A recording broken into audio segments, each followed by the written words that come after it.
FM, Forum Musique.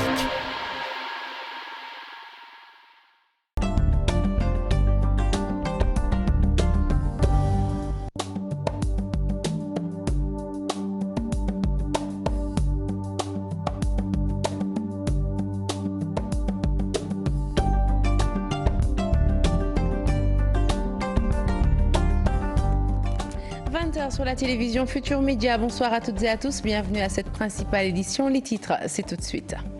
Première visite officielle d'Adama Barrow depuis son élection. Le président gambien sera l'hôte du Sénégal pendant 3 jours. Lui et son homologue, le chef de l'État Macky Sall, ont fait face à la presse ce jeudi. La lutte contre le trafic illicite de bois en Casamance, la construction du pont de Farafenni sont 2 actes que les présidents sénégalais et gambiens veulent concrétiser. L'État du Sénégal en guerre contre l'insécurité. Le patron du ministère de l'Intérieur annonce la poursuite du recrutement de la police et l'acquisition d'un arsenal de nature à réprimer l'ardeur des délinquants.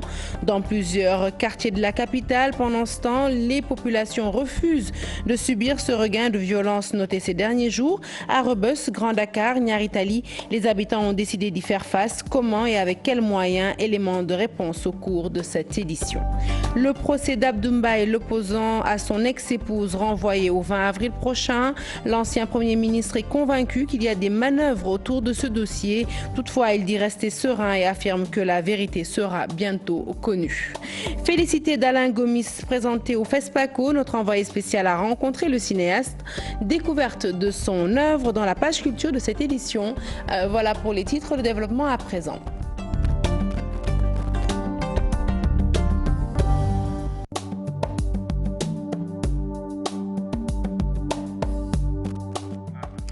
Rebonsoir à tous. La lutte contre le trafic illicite du bois en Casamance, la construction du pont de Farafenni, 2 actes que les présidents sénégalais et gambiens comptent bien matérialiser. Déclaration faite au cours d'un point de presse, c'était ce jeudi au Palais. Point de presse accordé dans le cadre de la visite officielle du président gambien. Adama Barrow sera l'hôte de Macky Sall pendant 3 jours. Compte rendu de ce face-à-face avec la presse avec Mambiram Diouf.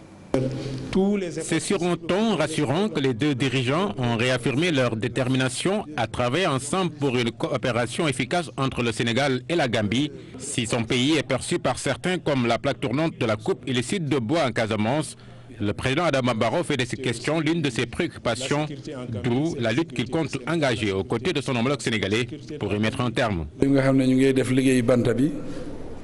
J'ai échangé avec ceux qui font le travail du bois et je leur ai fait savoir que les échanges dans ce domaine doivent se conformer vraiment à la réglementation. Si ce bois vient du Sénégal, nous devons être ouverts au dialogue. Et vraiment, je n'accepterai pas que cette fraude continue en Gambie. Nous avons, avec le président Barrow, avec cette visite, l'espoir de remettre la coopération dans la bonne direction et de façon dynamique et dans l'intérêt des 2 pays et dans l'intérêt des 2 peuples. C'est-à-dire que ce soit le commerce, que ce soit la sécurité, la justice et tous les autres secteurs, l'investissement, le tourisme, la pêche, autant de secteurs, l'environnement, nous allons travailler d'arrache-pied. Bien sûr, nous avons convenu que les trafics, nous y mettrons un terme. Que ce soit le trafic de bois, le trafic de drogue, toutes sortes de trafics qui alimentent l'insécurité dans cette région. Le président va accompagner le Sénégal dans la recherche de paix en Casamance. Le Sénégal veut la paix, il ne veut pas la guerre. Et je dois d'ailleurs quand même reconnaître qu'ils ont fait des efforts. Parce que depuis que je suis là, il n'y a pas eu de problème en réalité en Casamance. Il n'y a pas eu de coup de feu entre le MFDC et l'armée. Et nous discutons. Il ne peut être occulté la construction du pont de Farafenni avec ce nouveau départ dans les relations qui lient les 2 pays. Macky Sall et Adama Barrow s'engagent pour sa réalisation dans les meilleurs délais. Comme l'a dit le président, toutes les pesanteurs seront levés. En vérité, le pont, je pense, les travaux ont démarré et ils lèveront toutes les contraintes pour que cette réalisation soit faite dans les prochains mois, Inch'Allah. Pour le président Macky Sall, œuvrer pour rapprocher les deux peuples, c'est ça l'urgence et non la mise sur pied d'une confédération de la Sénégambie. Et c'est dans ce cadre que le président Adama Barrow dira que l'état de tracasserie que connaissent les transporteurs à la frontière seront résolus avant de déclarer que ce n'est pas dans leur plan de changer de monnaie. La Gambie dans la zone franc, ce n'est pas donc pour aujourd'hui. Puis sachez que dans le cadre de cette visite d'amitié et de travail, la signature de plusieurs accords dans des domaines divers sont prévus. Parlons insécurité à présent. Le ministre de l'Intérieur annonce un chapelet de mesures. Abdoulaye Daouda Diallo, qui présidait la journée de la protection civile, informe que le recrutement au niveau de la police va se poursuivre. L'acquisition de logistique et de dispositifs de surveillance aussi. Il a par ailleurs annoncé des mesures concernant la circulation des deux roues. Le ministre de l'Intérieur que je vous propose d'écouter avec Ousseynou Thiam et Bira Diagne. Nous avons consenti beaucoup d'efforts dans le domaine de la sécurité, mais il reste beaucoup de choses à faire. Depuis notre arrivée en 2012, nous avons recruté 3700 policiers. Le chef de l'État nous a instruit de procéder au recrutement de 1500 policiers chaque année. Nous allons également poursuivre le renforcement en moyens logistiques, notamment l'acquisition de véhicules de patrouille. Le système de vidéosurveillance sera aussi renforcé. C'est grâce à ce système que nous avons arrêté ces malfaiteurs qui écumaient les points Wari et autres établissements financiers ces derniers temps. Concernant les deux roues, certes, c'est la modernité et c'est plus facile de se déplacer, surtout avec les embouteillages. L'auteur de beaucoup de cas d'agression sont les gens à bord de ces motos. Nous avons pris des mesures dans ce sens. Et désormais, tout de roues qui ne disposent pas de papier sera immobilisé. Et ils seront interdits de rouler à certaines heures de la soirée. Nous restons toujours avec ce sujet, la sécurité. Sachez qu'en Conseil des ministres, le gouvernement a décidé de mettre sur pied des stratégies adéquates afin d'arrêter la recrudescence de la délinquance. Pour rappel, la semaine dernière, la clinique urgence cardio a fait l'objet d'attaques. Les pharmaciens ont également été la cible d'agresseurs, toutes choses qui font que l'Ordre national des pharmaciens déplore la non-matérialisation des mesures de sécurité prises le 30 novembre dernier. Un reportage signé Chartidiane Dion. L'évocation du nom de ce quartier faisait trembler. Urgence cardio, une clinique située à Mermoz Pyrotechnique. Sur place, difficile de trouver un interlocuteur. La seule personne à entrer en contact avec nous, c'est le vigile.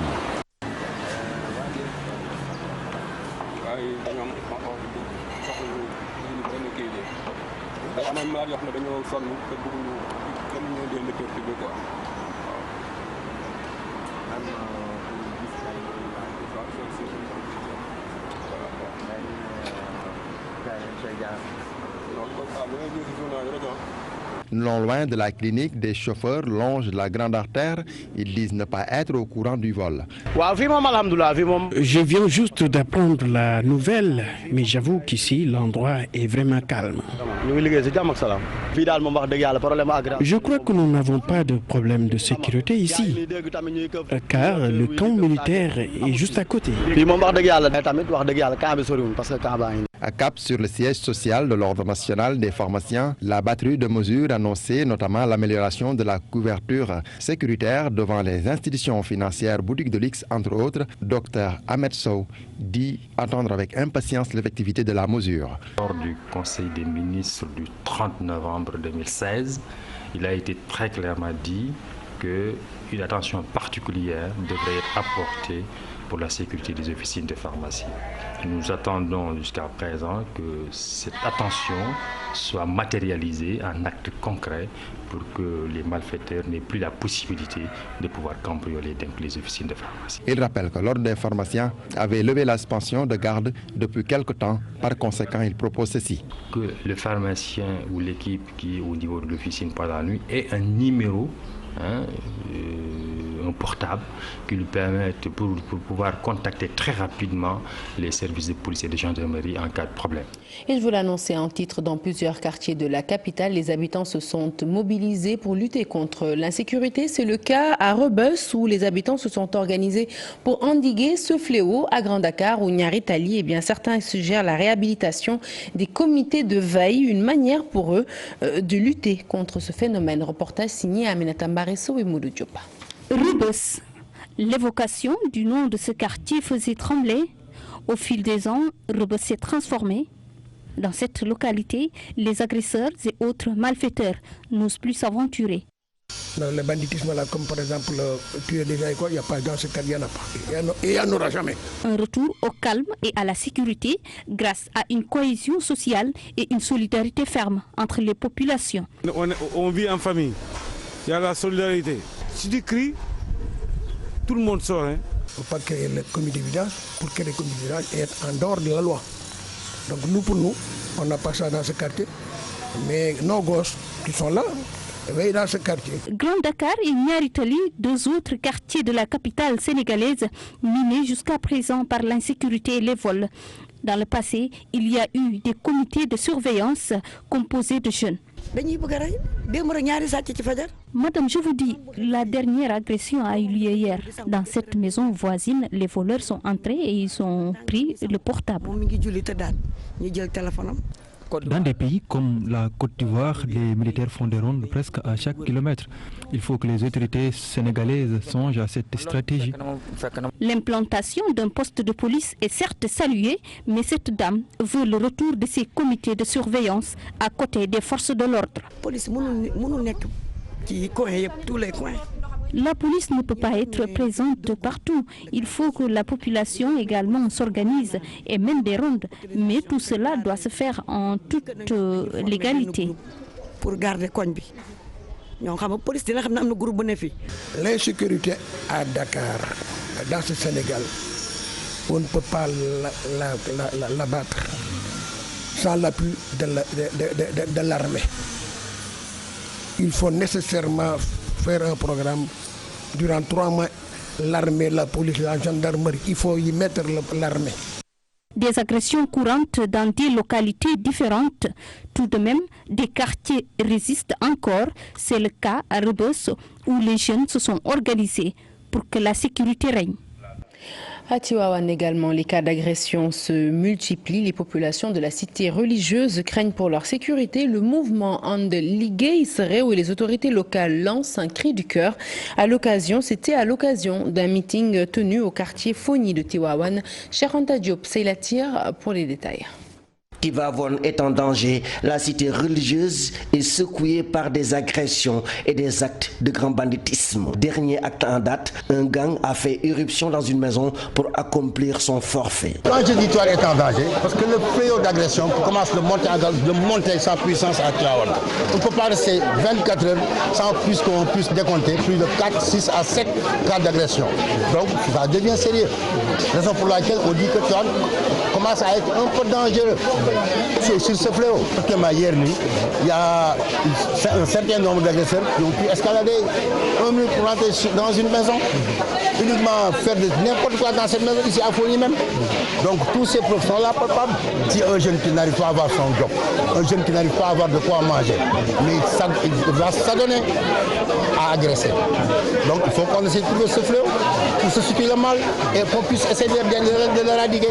Cette situation ne laisse personne indifférent. Le secrétaire général du mouvement And Liggéey Se Réew lance un appel aux autorités locales comme étatiques à agir avant qu'il ne soit trop tard. Donc il est temps maintenant que nous, autorités politiques, administratives, coutumières, unissons nos forces pour éradiquer cette situation-là. C'est un appel solennel à toutes les autorités qui étaient là présentes.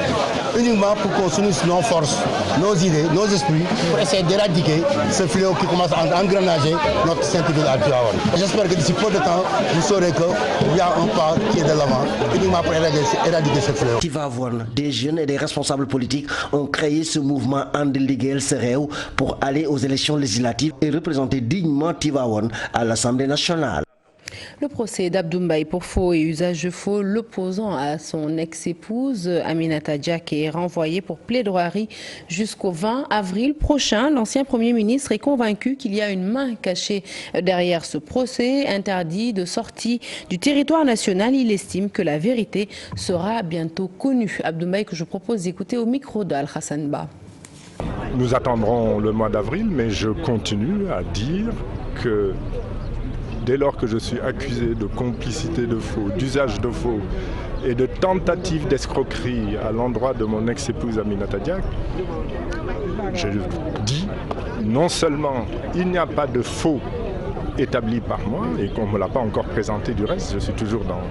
J'espère que la prochaine séance me permettra au moins de savoir de quel faux on m'accuse d'avoir été complice et en quoi j'en aurais fait usage. Et également de quels sont les biens, parce que l'escroquerie c'est quelque chose de très précis, je vous renvoie à notre code pénal, quels sont les biens appartenant à Madame Aminata Diak que j'ai essayé de lui soustraire frauduleusement.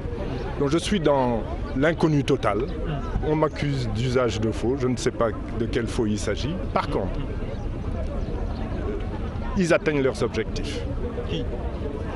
Une main invisible, on va tâcher de la découvrir lors des plaidoiries prochaines. Ils réussissent à m'empêcher de voyager parce qu'ils savent que consultant international, c'est la source de mes revenus. Ils m'empêchent de voyager pour empêcher le contact avec nos militants de la diaspora. Dans le cadre de la tournée électorale en vue des élections de représentativité syndicale, le secrétaire général de la CNTS était à Diourbel. À la Sonacos, il a rencontré la direction et les travailleurs. Cheikh Diop s'est prononcé sur la campagne de commercialisation qu'il estime pas bonne. Aussi, il a dénoncé les exportations de graines d'arachide au détriment de la demande nationale. Cheikh Diop que je vous propose d'écouter au micro de Mohamed Diop et à l'Assemblée. Aujourd'hui, nous avons rencontré la direction de l'usine de la Sonacos. Nous avons échangé avec lui sur l'objet de notre rencontre, mais aussi nous l'avons félicité pour cette relance qui est en train de prendre son envol. Mais nous nous sommes également préoccupés de la campagne arachidière. Celle-là aussi ne s'est pas correctement déroulée pour les huiliers du Sénégal. Il est important également de dire à l'État de mieux organiser la campagne arachidière pour que les producteurs qui constituent un maillon important de la production agricole s'y retrouvent, mais également que les huiliers puissent s'y retrouver avant d'exporter les produits. Je pense qu'il ne serait pas trop demandé à l'État de lui dire qu'il faut satisfaire les besoins local en matière d'huilerie avant d'exporter. Même les États-Unis protègent leur industrie. Il est important que nos industries, les huiliers, dans la campagne agricole, soient pris en compte, leurs besoins soient pris en compte avant de pouvoir exporter. Parlons à présent des inscriptions pour l'obtention de la carte d'identité biométrique. Jusque-là, le processus est très timide au niveau de la zone rurale. Par exemple, à Caille, depuis l'ouverture des inscriptions, seules 3 977 personnes ont été inscrites. Les membres de la commission veulent plus de soutien pour accélérer ce processus. Ousseynou Diop. Dans les grandes villes, les citoyens font des heures pour se procurer de la carte d'identité biométrique. Dans les villages les plus reculés, tel n'est pas le cas. Les inscriptions se déroulent timidement. À Gaïa, dans la région de Saint-Louis, la nouvelle commission a enregistré plus de 3000 inscrits. Ici, les habitants qui viennent parfois des villages environnants n'attendent pas longtemps pour s'inscrire. Actuellement, nous sommes à 3977. Actuellement, non, il n'y a plus de riches parce que les gens viennent petit à petit actuellement, parce que c'est plus comme les premiers jours. Pour aider les populations, des responsables politiques se sont mobilisés pour organiser des séries de sensibilisation dans tous les villages. Depuis 2 mois, nous sommes sur le terrain pour sensibiliser les jeunes dans toute la commune de Gaïa. Nous voulons qu'ils s'inscrivent sur les listes. On est à plus de 3000 inscrits et il faut améliorer les choses et accélérer la sensibilisation. C'est un travail abattu uniquement par les jeunes de Gaïa.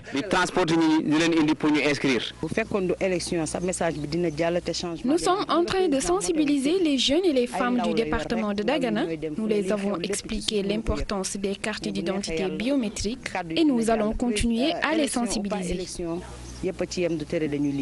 L'inscription se passe normalement dans ces zones. Les populations n'ont pas besoin de se mettre en rang pour se procurer de la carte d'identité biométrique. Une situation très timide. À Gaïa, les jeunes accusent le maire.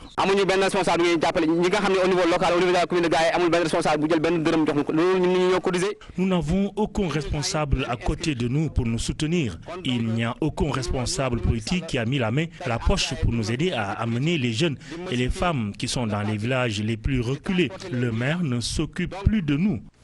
On a constaté depuis que le maire est parti, il y a une léthargie. Ici, l'attente n'est pas du tout longue. À notre arrivée dans la commune de Gaïa, le bureau était vide et les membres de la commission s'activaient en attendant l'arrivée de nouveaux demandeurs. Mais que cela ne vous surprend pas, pour arriver dans ces zones, il faut faire parfois plusieurs heures de voyage. Retour dans la banlieue dakaroise pour parler de la gestion du marché Boubès de Guédiawaye. Le conseil municipal de Djiddah Thiaroye Kao attaque l'arrêté du sous-préfet de Dagoudane, lequel arrêté suspend d'office les droits de collecte et des taxes municipales jusqu'à nouvel ordre. Mais Wahinan Nimzat n'a pas dit son dernier mot. En assemblée générale ce dimanche, les riverains du site ont invité le chef de l'État à signer le décret corrigeant les imperfections du découpage administratif qui remonte à 1996. Dont le fameux marché Boubès. Nous écoutons Khafor Touré. Ses propos sont recueillis par Salisso et Asmali Diop. Si la mairie elle-même de Djiddah Thiaroye Kao s'attaque aux décisions administratives de relevant des autorités de Pikine, c'est que véritablement il y a un problème. La question du marché Boubès a été réglée, je vous le rappelle encore, depuis 1996 par le gouverneur Maham Diallo. Évidemment, il y a une vérité. La vérité, c'est qu'il y a des incohérences dans le découpage. Comme il en existe à Nibi, comme il en existe dans le Mbirkilan, comme il en existe partout au Sénégal, il y a des incohérences. Et nous appelons aujourd'hui la solution pour régler définitivement ce problème. Parce que ce problème a existé en 1997. Ce problème existe aujourd'hui encore en 2017. Parce que, bon, simplement des esprits mal intentionnés ou bien, bon, on ne maîtrise pas les raisons pour lesquelles il y a cette agitation-là sur la question. Mais une bonne fois pour toutes, nous interpellons le président de la République, nous interpellons le gouvernement du Sénégal à attirer, à prêter une oreille attentive à cette situation qui est explosive et pour véritablement, dans le cadre des améliorations qui doivent être apportées par rapport à la cohérence territoriale, par rapport à l'acte 3 de la décentralisation, de restituer à la commune de Wahinan Nimzat, mais à Guédiawaye, ces anciens quartiers, ces quartiers traditionnels qui ont été attribués au-delà du marché Boubès au département de Pikine et à la ville de Djiddah Thiaroye Kao suite au découpage de...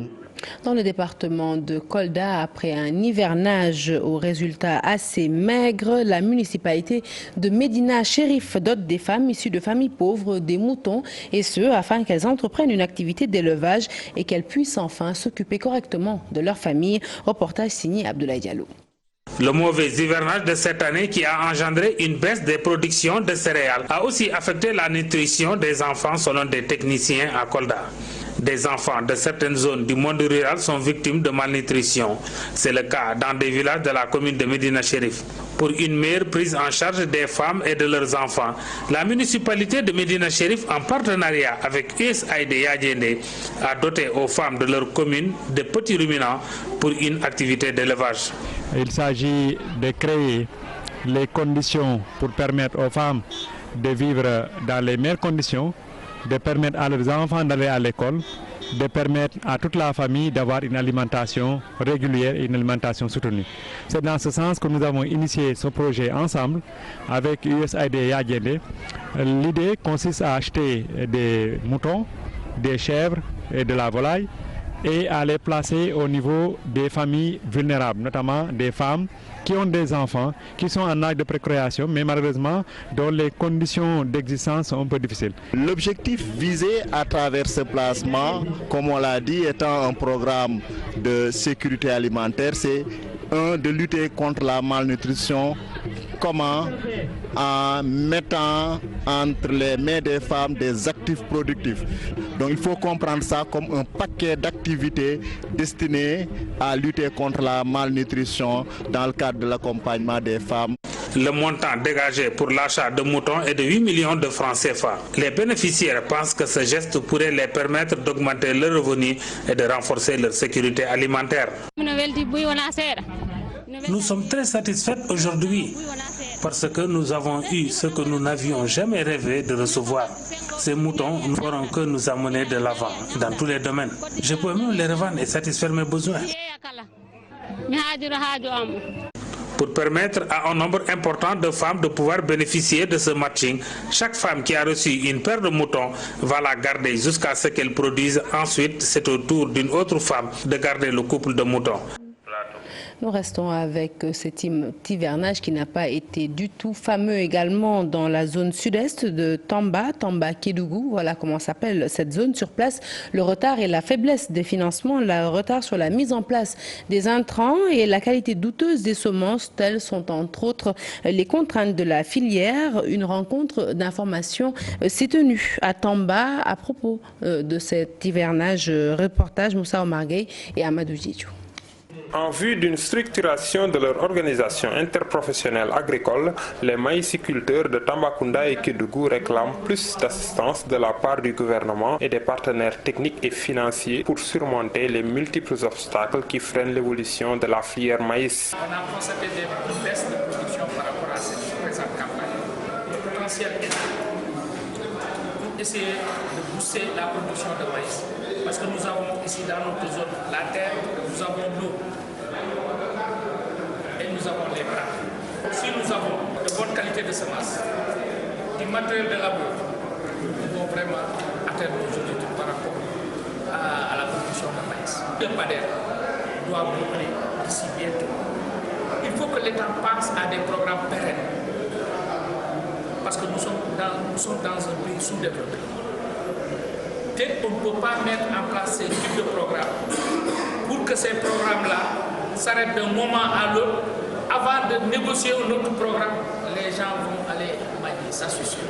L'année dernière, en 2016, Kédougou et Tambacounda ont respectivement emblavé 1800 et 1361 hectares avec une production globale de 2844 tonnes de maïs.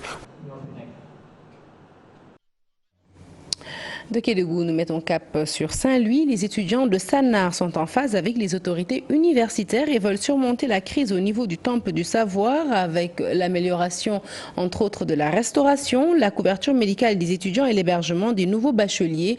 Toutefois, ces étudiants réclament une meilleure prise en charge des questions liées au logement, la disponibilité des médecins, mais aussi et surtout la résolution définitive des problèmes d'eau à l'université Gaston Berger. Je vous propose d'écouter Cher Nigel Bey. Il est au micro d'Ousseynou Diop et Habib Sek. Considérant que seule la synergie de toutes les forces pourrait quand même nous aider à surmonter la crise et les difficultés que l'Université Gaston Berger est en train de rencontrer. Cette collaboration a été quand même autant constructive que fructueuse parce qu'au moment où nous parlons, il y a d'énormes réalisations qui touchent tous les secteurs d'activité dans le campus social. À commencer par la restauration, le petit matériel qui faisait problème dans les restaurants, il y a eu des améliorations et également le matériel défectueux est réglé. Et en ce qui concerne également la couverture médicale des étudiants, il y a d'énormes avancées. Malgré toutes ces avancées-là, il ne faut pas dire que tout est rose. Il y a quand même d'autres problèmes qui persistent parce qu'au niveau de la restauration, il y a quand même la diversité des menus qui n'est pas encore respectée et également d'autres problèmes. Et en ce qui concerne la couverture médicale, il y a un problème de disponibilité des médecins. Il y a également l'assistance et la prise en charge des malades n'est pas quand même trop respectée. En ce qui concerne également l'hébergement, il faut le dire quand même, il y a la grande partie des étudiants qui trouvent des logements au niveau de Sanar, qui débrouillent de leurs propres moyens pour trouver des logements au niveau de Sanar. Allez, passons à la page culture de cette édition. Yuri ne dort pas, c'est le titre d'une exposition du photographe Yuri L'Enquête. Des photographies de nombreuses célébrités, parmi lesquelles des musiciens africains, Youssou N'Dour, Alpha Blondy, Oumou Sangaré, Tiken Jah Fakoly, entre autres. Une occasion pour l'artiste de montrer que l'Afrique, au-delà des clichés, eh bien, est un continent qui bouge. Nos reporters Ibou Diouf et Younous Diatta ont assisté au vernissage de son expo qui a eu lieu à Dakar. Yuri ne dort pas, c'est le nom de son exposition photo. Une autre manière de dire que l'artiste travaille beaucoup sur les portraits. Cette fois à Dakar, certains artistes africains sont à l'honneur. Je présente mes photographies prises en Afrique depuis 1995. J'ai choisi la photographie parce que c'était quelque chose qui me permettait d'être donc proche des musiciens et de documenter et de pouvoir faire connaître les musiques que j'aimais. Le premier à m'avoir fait venir étant d'ailleurs Youssou N'Dour en 1995. Depuis 30 ans, Youri Lanket illustre les disques des nombreuses célébrités de la musique africaine. Une façon à lui aussi de donner sa vision du continent. Une Afrique joyeuse, une Afrique moderne, une Afrique qui s'amuse. Non que j'occulte totalement les problèmes qu'il peut y avoir, mais je pense que d'autres le font déjà. Et je pense que mon rôle à moi, c'est plutôt de montrer au monde qu'en Afrique, oui, il y a de la vie, il y a de la jeunesse, il y a de la musique, il y a de la fête. C'est une époque aussi, il faut savoir qu'il n'y avait pas Snapchat, il n'y avait pas Instagram, il n'y avait pas Internet. Donc on demandait à voir les photos des artistes, mais Youri Lanket lui faisait des vrais portraits, un peu comme les grands portraitistes africains, je pense à Malik Sidibé ou Samuel Fosso. Il y a une grande tradition du portrait photographique en Afrique, c'est ça qu'on a voulu monter. Les photos sont très claires et ça parle d'eux-mêmes. Voilà. Et encore une fois, Madame Calmette a bien fait les choses. Elle a mis en valeur en fait l'artiste. Voilà, Youri Lanket. Montrer un continent qui bouge, connecté et jeune, cette volonté de Youri Lanket est visible à travers ses portraits d'Africains. Et que j'aimerais bien que voilà, des gens qui regardent la télévision, des gens de la rue se disent tiens, pourquoi pas aller voir une exposition de photos, ça me ferait très plaisir de savoir que ça s'adresse à un public plus large que celui qui va d'habitude dans des galeries d'art. Youri cherche cette beauté plastique dans tous ses portraits. Entre clichés de stars et images de carnaval, Youri a fait ses photos.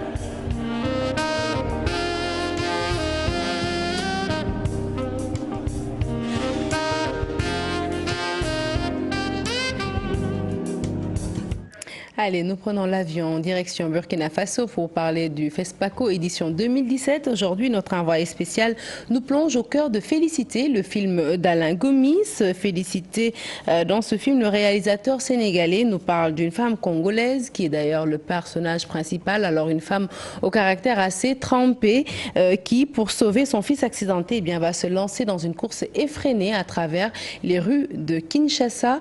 Alain Gomis, au micro d'Aïssatou Paye, nous en dit un peu plus. Reportage. Félicité de son vrai nom, Vera Tchanda Beya, forte personnalité, chanteuse, tout un personnage. L'héroïne crève l'écran, un rôle sur mesure pour l'actrice congolaise, même si tout n'a pas toujours été facile. C'était très difficile parce qu'il fallait faire les chansons pendant 2 semaines, il fallait faire 8 chansons, apprendre à danser, apprendre à chanter. Tout ça, c'était pas facile, quoi. Mais heureusement que j'étais auprès d'Alain. Alain, c'est un grand, il m'a formé. Ce n'est pas seulement le personnage de Félicité qui fascine. La musique dans le film, elle est tout autant. Ça, cette musique, un peu cette modernité mélangée, puisque c'est une musique traditionnelle, hein, c'est une musique folklorique, mais qui s'est, à Kinshasa, devenue, s'est modernisée, qui s'est électrifiée, etc. Et qu'il y avait toute cette modernité-là était portée par cette musique. Pour les spectateurs, le film était... Il est beau, hein, il est vraiment beau, il est prenant. On se rend compte pourquoi il a gagné ce prix. C'est un film que j'ai apprécié et par contre la scène du vol, je vois pas ce que ça venait faire dans le film. Je pense que vous voulez montrer beaucoup de choses. J'ai trouvé ce film très beau film, très poétique. Très fort aussi puisque c'est le combat d'une mère pour sauver son fils. Je viens de voir un film très captivant, fort. Alain Gomis, on peut dire qu'il est resté dans son style particulier. C'est un excellent film. Pour la première fois, un personnage féminin au centre de son cinéma. Comme Alain Gomis le dit si bien, juste un type d'interprétation très différent de mes personnages masculins. Aïssatou Paye, merci également à vous de nous avoir suivis ce soir. Prochain rendez-vous de l'information, le tout en images à 0h, l'info qui se poursuit sur votre site www.igfm.sn et tout de suite Permanence avec Bouba. Bonsoir Bouba. Bonsoir Sarah et merci pour l'édition du 20h qui va se terminer avec l'invité du 20h qui arrive dans un instant et nous parlons politique.